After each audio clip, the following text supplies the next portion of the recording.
Hello everybody. In today's class, let us discuss the digestive system of frog. Generally, frog is a carnivore. Frog is a carnivore. So, it has a short alimentary canal. It has a short alimentary canal. The alimentary canal is very short, or you can say its intestine is very short. Why? Because carnivores will eat animal products. It is little easy to digest animal products. That's why they have short digestive system, short alimentary canal, or they have short intestine. You see here it is intestine which is very short, highly reduced. Whereas herbivores have long alimentary canal. The reason is herbivores will eat plant products.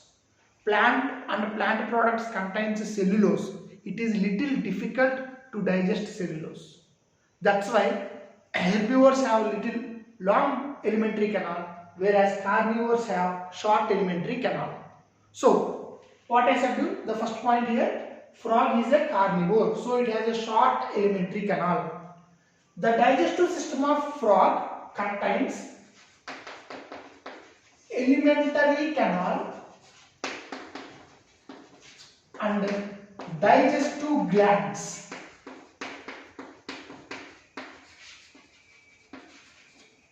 The digestive system of frog contains alimentary canal and digestive glands. Who comes under alimentary canal? It is very easy. Mouth, buccal cavity, pharynx, esophagus, intestine, rectum, anus. Generally, in case of human beings. But in case of frog, the alimentary canal contains mouth, buccal cavity, which are not shown here actually. Mouth, buccal cavity, pharynx, then esophagus. Esophagus is followed by stomach. Stomach is followed by intestine. Intestine is followed by rectum. Rectum is followed by cloaca. This is called cloaca. Cloaca is followed by cloacal aperture. These comes under alimentary canal. What are the parts? Mouth, buccal cavity, pharynx, esophagus, stomach, intestine, rectum, cloaca, cloacal aperture. These are the parts present in the alimentary canal of a frog. Whereas, who comes under digestive glands? In frog, there are three digestive glands. One is liver, gallbladder and pancreas.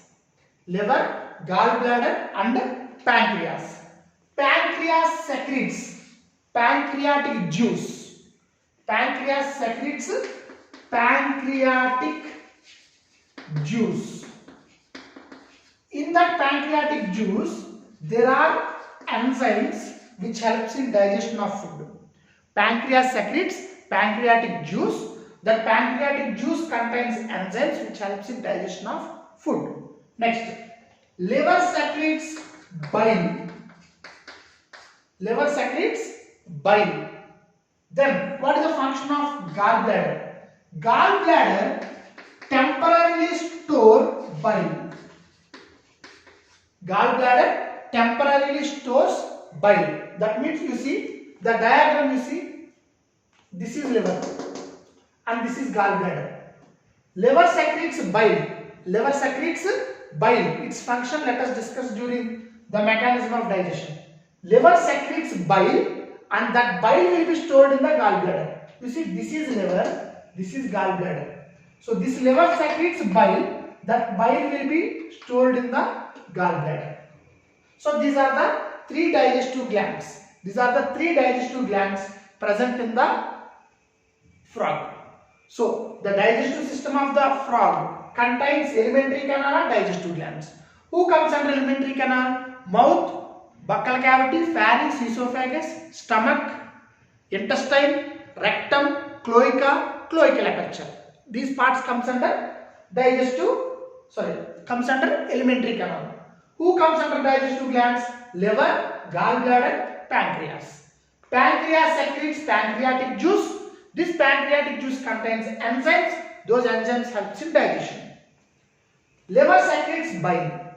What about gallbladder? Gallbladder temporarily stores bile. Gallbladder temporarily stores bile. Okay. So these are the parts of digestive system in frog. Now, what happens during the mechanism of digestion? What happens during the mechanism of digestion? Let us see now.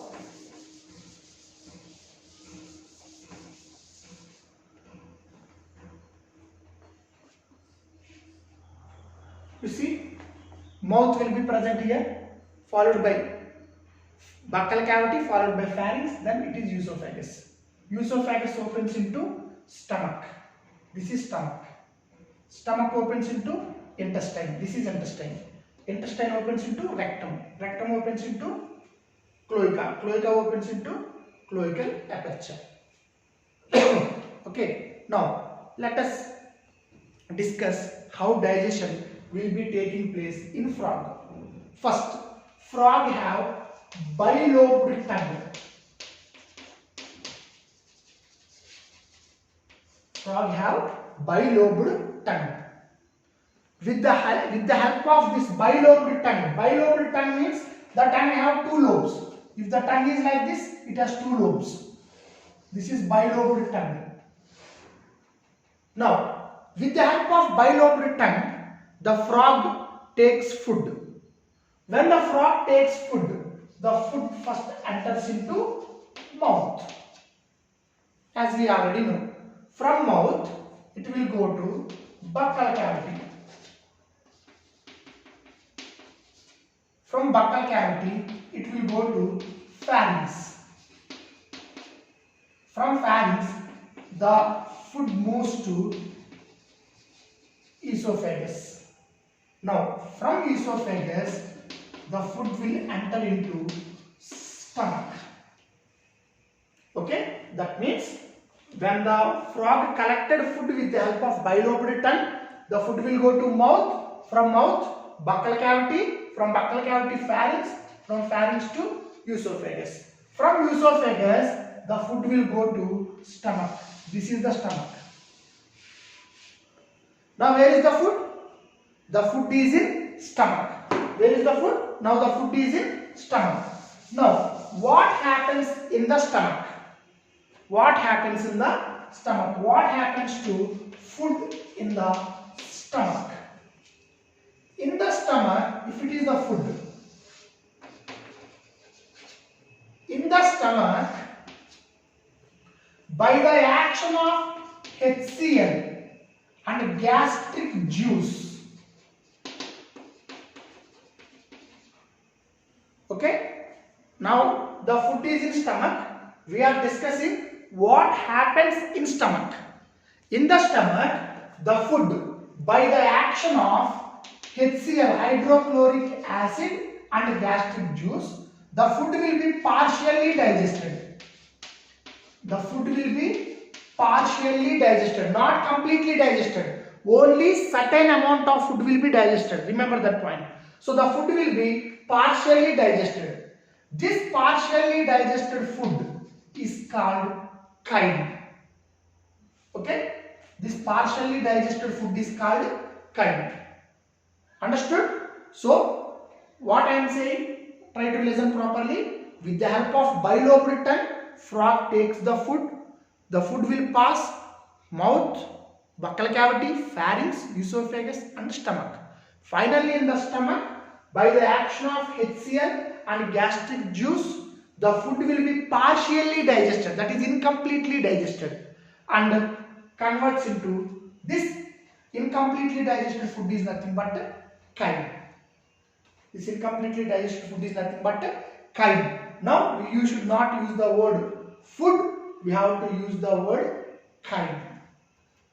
Now this chyme from the stomach, it will enter into the intestine. Okay, this chyme from the stomach, it will enter into intestine. Now the chyme is in intestine. Now the chyme is in intestine. Now, what happens in the intestine? What happens to the chyme in the intestine? Now the chyme is in intestine. The first part of the intestine is called duodenum. The first part of the intestine is called duodenum. That means, listen, from this part to this part, this entire part is intestine.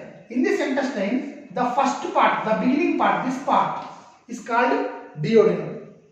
In duodenum, what happens is, now the chyme is in duodenum. Now, this is the chyme. Now the chyme is in duodenum. Now what happens is, liver secretes bile. I said you, this bile will be stored in gallbladder. Am I right or not?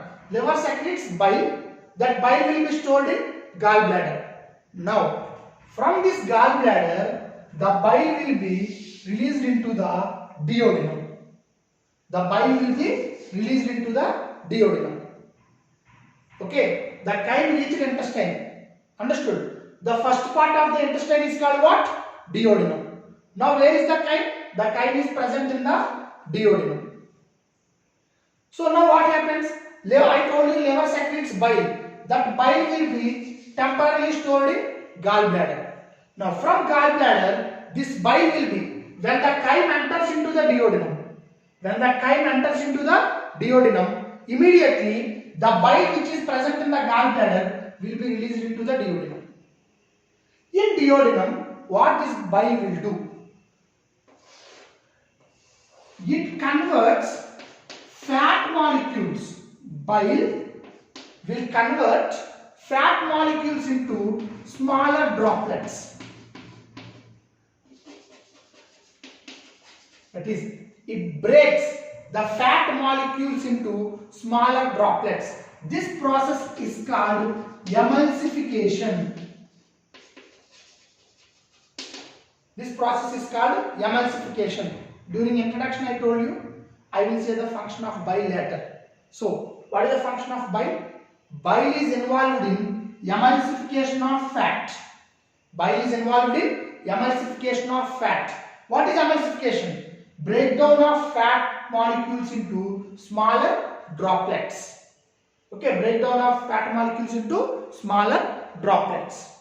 Understood? So once again I am saying you, the chyme from stomach entered into the intestine. The beginning, the first part of the intestine is called duodenum. When the chyme entered into the duodenum, the bile which is stored in gallbladder will be released into the duodenum. Now in duodenum, this bile breaks fat into smaller droplets. This is called emulsification. Okay, that is fats are digested. Then pancreas also releases pancreatic juice into duodenum. Pancreas also releases pancreatic juice into duodenum. Okay, now this pancreatic juice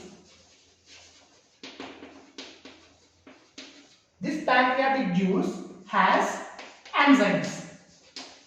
These enzymes will completely digest food. These enzymes will completely digest food. So, in intestine, there is a complete digestion of food. In intestine, there is a complete digestion of food. So, the digestion of food is completed. Now, let us see what are the changes that took place in the intestine. So, the chyme is released into the intestine. The chyme is released into the intestine. The first part of the intestine, what is that? Duodenum. Now, in duodenum, what happened? Fat undergone emulsification. Fat undergone emulsification with the help of bile secreted by the liver. Okay, then pancreas the chyme will be another change. The chyme will be completely digested. The chyme will be completely digested with the help of pancreatic juice. With the help of pancreatic juice secreted by pancreas. That means in the intestine what is happening? That is in the duodenum of the intestine what is happening? There is a complete digestion of food. Okay, how complete digestion of food took place? Due to pancreatic juice released by pancreas. Pancreas releases pancreatic juice. The pancreatic juice contains enzymes. Those enzymes completely will digest the food. And another change occurred here is emulsification of fat. So, whatever it may be, in the intestine, there is a complete digestion of food. The food is completely digested. Okay? Then what happens? In the intestine, there are many finger-like projections. In the intestine, there are many finger-like projections. These finger-like projections are called microvilli. These finger-like projections are called microvilli. These microvilli helps in absorption of food. In the intestine, there are many finger-like projections. Those finger-like projections are called microvilli. These microvilli helps in absorption of food. So, from the intestine, food will be absorbed by microvilli and that food will be supplied to all the body parts of frog with the help of blood. So, the digested food will be supplied to body parts. What happens to the undigested food? There will be certain amount of food which cannot be digested. That undigested food from the intestine, it will go to rectum. It will go to rectum. This is the rectum. From rectum, the undigested food will go to cloaca. From cloaca, the undigested food will be released outside with the help of the cloacal aperture. This is how digestion takes place in frog. Just once again, I will give you a quick review. With the help of bilobed tongue, frog will take food. That food will go to mouth, buccal cavity, pharynx, esophagus, stomach. Now, in stomach, by the action of HCl and gastric juice, the food will be partially digested. Partially means only some amount of food will be digested. That is incompletely digested. This incompletely digested food is called chyme. Now, the chyme from stomach enters into the intestine. The first part of the intestine is duodenum. The chyme is in duodenum. Then what happens? The liver secretes bile. That bile will be stored in gallbladder. From gallbladder, the bile will be released into the duodenum. Now, this bile, what it will do is, it will emulsify the fat which is present in the chyme. In the chyme, fat will be there. So, this bile will emulsify the fat. That is, it will break the fat into smaller droplets. Then, pancreas releases pancreatic juice into into duodenum. Pancreatic juice contains enzymes. Now, those enzymes, they will completely digest this chyme. So, two changes took place in the duodenum. Emulsification of fats, complete digestion of chyme. Now, this digested food will be absorbed by finger-like projections called microvilli. Then the food will be supplied to body parts with the help of blood. What about the undigested food? The undigested food cannot be absorbed by the microvilli. So the undigested food from the intestine, it will go to rectum. From rectum, it will go to cloaca. From cloaca, it will be released out through cloacal aperture. So this is about the digestive system of frog. In the next video session, let us discuss the reproductive system and the reproduction in frog. Thank you. Have a nice day.